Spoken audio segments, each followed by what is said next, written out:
Outstanding wrestler. Sure is just about to get underway. Well, here we go. There's the champion. Dan Gable hasn't lost in high school or college. He's a senior, 21 years old, against Larry Owings, who's a sophomore from Hubbard, Oregon. He's lost one bout this year, won 33 and lost one. They're going to come out after each other. They're not going to wait around. It doesn't look like they're going to feel each other out like they might have. Gable dropped in. Owings countered him. Underarm spin by Owings. Almost. Beautiful move by Larry Owings. Now here comes Gable in. On the leg. Takedown for Gable. 2-0 lead. That's Owings on the bottom. Gable with a white headgear, and as predicted, Gable's out ahead. He hasn't lost, as I mentioned, in high school or college. Really working on Larry Owings. They're starting out so strongly. Can they keep up this pace, do you think? We'll just have to wait and see, Bud. Gable is real good on top. Ooh, Owings out. No. Didn't make it. He almost got pinned there. He was on his back just for an instant, but not enough. Not enough for a point. Look at that Owings go. He's up for one. And now it's 2-1 the score. Dan Gable with a white headgear on top. This is the first period. There Owings goes again on that underarm spin and a roll through. Beautiful move. That was the same move he tried earlier but did not score. So Owings now goes out ahead on that takedown by a score of 3-2 here in the first period. And one of the few times in his life, Dan Gable, checking the scoreboard, finds himself behind. We'll see now how he reacts. He's not used to being behind. Owings has put a leg in, but Gable got it out right now.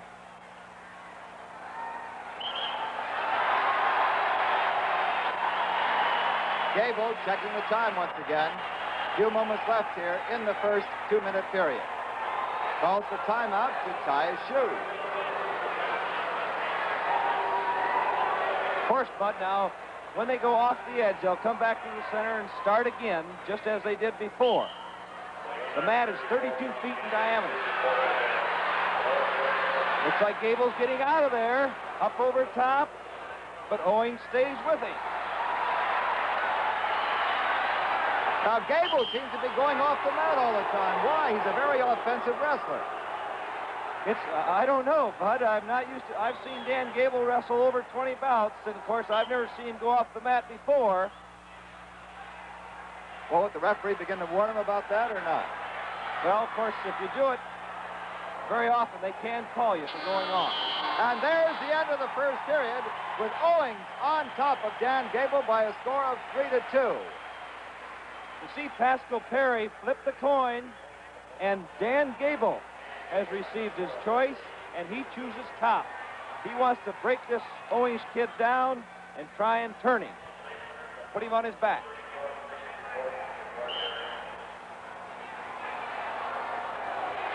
I think a lot of the crowd is stunned to find Dan Gable hasn't lost in high school or college behind here. Yeah, I believe they are. They don't know quite what to think right now. Of course, it's a close match. Oh, a sweep by Owings to make it 4-2 now. Owings ahead. And he's right back in, Bud. On a takedown. He hasn't got it yet. There he does. And now Owings goes out ahead by a score of 6-2. And Dan Gable, the defending champion, won the last 2 years, is in serious trouble here in the second period. I believe he has something wrong with maybe his contact lens. Referee Pascal Perry has called timeout. He's going over to his coach now. Yes, that's Coach Nichols, who has brought a fine squad in here. And, of course, he's clinched the championship 2 years in a row for Iowa State. He's checking his contact. Apparently, it's right in his eye yet, Bud. He just slid it back in. This is amazing. Here he is down by a score of 6-2. Dan Gable.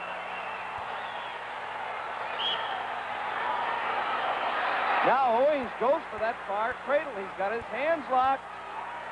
He could possibly turn him with this hold. And Gable looks like he's trying to go off the mat again. Well, he may just... He's got him controlled. Look at that, Owings. Put it on.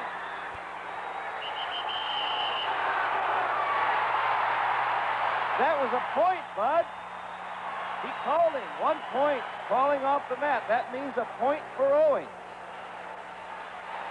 And that goes 7-2 now. Owings out ahead. He really looks stoked as if he's going to beat this champion. Golly, I'm just amazed. Here comes Gable back. There's the reversal. And that makes the score 7-4. Owings on the bottom, though, still leads 7-4 over the great champion, Dan Gable. Gable's really tough on top, though. He can ride. He's got excellent balance. He's been able to control people and, of course, usually put them on their back. Both of these fellas have pinned everybody in this tournament up to now. Watch out. Gable's got a good pinning situation. But look at that Owings come out of it. Nothing. And Owings is almost out. Is he out or not? No, almost. Almost, yes. But no score. Gable still stays on top. Owings all set to go. He is really charged up for this bout. He said he thought he had a good chance to beat Dan Gable, and so far he's proving it, leading by a score of 7-4 over the champion in the white headgear. Owings going to a sit-out, and he wants Gable to come up over top so he can get his escape. Owings' helmet is coming loose with 1 minute to go here in the second period. Now he's got that arm tied up. Gable had his arm, but Owings comes out for a one-point escape. Gable right back in. But Owings countered it. And look at him force it. And the score now, Owings' escape is 8-4. But if Gable gets a takedown here, he's close. There it is. 2 points, and it's 8-6. Gable's coming back on the takedown. We've got a great match going here, Paul. Great match. Gable still has control. The referee points, but Gable does have the control. We're getting down to the final few seconds now. They're both in a neutral position, I guess. No, Gable does have control. It looks like it, but Gable's still got the control. And there's the end of the second period. We'll be back for the big third and concluding period right after this message.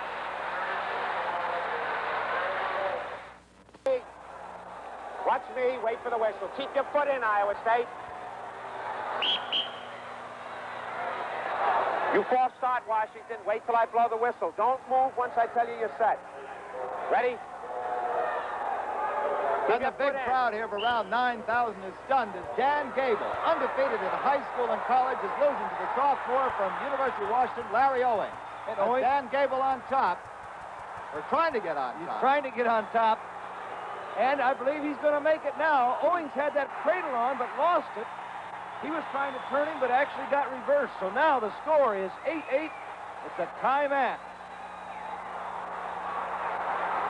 Now, riding time can become a factor here.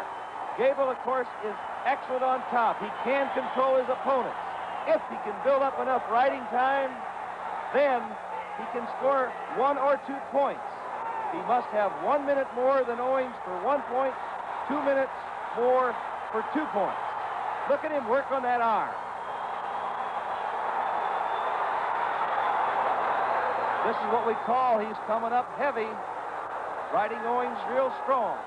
Are the champions beginning to control the match? Yes, and of course those first 2 periods, Bud, I think is taking a little gas out of them. They're not moving like they were, although they're still out there battling real well. It's all tied up at 8-all. Owings trying to escape. He can't seem to get anything working for himself underneath now. And Gable is on top, and he is building up riding time. And 1 minute of riding time means 1 point. Yes, he has to have 1 minute more than his opponent, and he can get 2 if he should get 2 minutes more. Looks like Gable's beginning to control the match now. He's the defending champion. There's the riding time. Now we see riding time, and he does have 2 full minutes more. 4 minutes to 1:33. Wait a minute, there's an escape. Owings gets out. Owings leads 9-8, except for the riding time. Yes, in actuality now, we must remember that Owings, even though he leads 9-8 on the scoreboard, he is behind 10-9 because of riding time. It looks like Gable could go ahead now if he can stay on his feet right here to the end of the match. He'll win it. Gable looks a bit tired. Yes, he does. Oh, a minute on the right. He's got him down. The two-point takedown. And on his back also. Now it's 13-8 for Owings. But Gable came right up, but for an escape. It's 13-9 now. Owings is leading.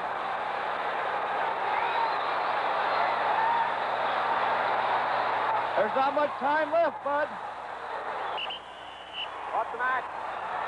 There seems to be some confusion down on the mat. The score is 13-9. I believe the scorers are motioning to the referee, Pascal Perry. Yes, there he goes to find out just what the problem is. He's going over to the scorers table. Right. Right. Is that the right score? 13-9. The score is 13-9, favor of green. Ready? And Dan Gable is bewildered by the score. But he can't figure out that score. Perry just gave the score 13-9. Now, Gable didn't think there was a predicament, I'm sure, and he thought that the score would be 11-9 on the board, but a 11-11 tie with his riding time. You're both up. You're both up. You're both up. Now there's only 3 seconds remaining. Owings is leading. 13-9 with the riding time. The final score, there it is. 13-11. And for the first time in high school or in the collegiate career, Dan Gable, after 181 in a row, has lost to the sophomore from the University of Washington, Larry Owings, being swept off his feet by his coach, Jimmy Smith. And there is a very unhappy Dan Gable being greeted by Coach Harold Nichols.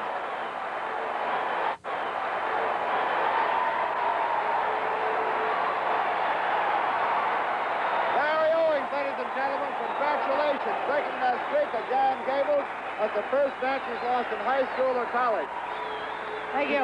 Did you have any special strategy of going out or not? Just go after him. That's the only thing I had. I understand that you made this weight just to face Gable. No, not really. It's the weight I should go at. And Gable just happened to be there. Uh-huh. That's all I... Now tell me, you went way out ahead, then he came back. Yeah. Did you change anything there? Were you really out after him? You know you were losing advantage time. Yeah, I know. Well, I figured I could beat him in the third round. Because I thought he was more out of shape than I was. Thanks, Larry. We'll give you a chance to catch your breath as you look at Dan Gable. And we'll return with Larry Owings' analysis of his victorious bout over the previously undefeated Dan Gable in a moment. You know better than I, he'd won 181 in a row as they never lost in high school or college. Did you have any special strategy in this match or not? No special strategy. I was just going to go out there and give it everything I had. And if I won, I won. If I didn't, why, that's the way it goes. Well, some people said perhaps he went too much for tried to pin you. Do you believe that or not? No, I don't. I believe it was just the opposite. I think if he'd have tried harder to pin me, it'd have been much closer than it was. Now, I tell you, what we'd like to do right now is show you your match, if we could, and why don't you describe exactly what happened? Okay. Here's the final period with the score tied 8-8, but you're 2 minutes behind in riding time, and that's 2 points, so you're really trailing 10-8. I'm in trouble. I'm on the bottom, and he's ahead. It looks like I'm pretty tired here, but the thing is, he's stalling so bad on top that I can't do anything. He's just hanging on, and I'm doing all the work. And so I look up to the ref there, and the ref won't do anything, so I have to go back to work. And he's got a good tight waist on me here.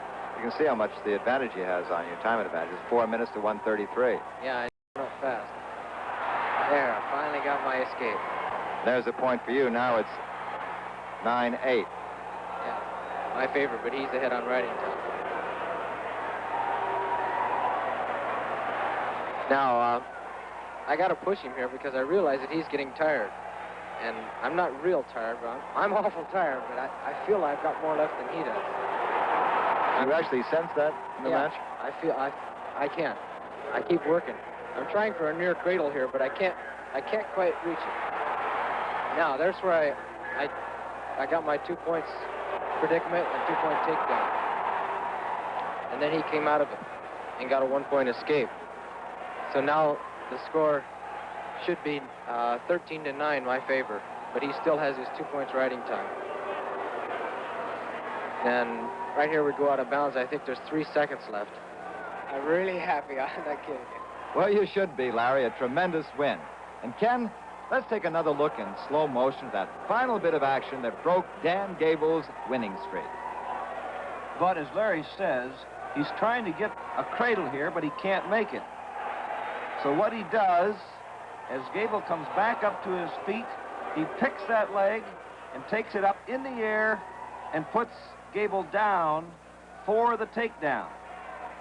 As they go down, he covers over. He drives over to the right side and puts Gable right flat on his back for that all-important predicament that won the championship. Well, Ken, has been quite a tournament here, the 40th National NCAA Championships. And, you know, we're going to be covering ABC, that is, the Olympics in Munich in 1972. Do you think we'll see any of these fellas there? Very definitely, Bud. I'm sure we will. Dan Gable, I think, will be in Munich in 72, and I think he's got a fine chance of winning a gold medal. He lost today, but I think we're going to see him in Munich, and he's going to win a gold medal. I think we might see the man that beat him today, Larry Owings. I think he's a very possible Olympic wrestler in 1972. We're going to come on in Olympic-style wrestling. We've been away from gold medals since 1960, but we're going to come back.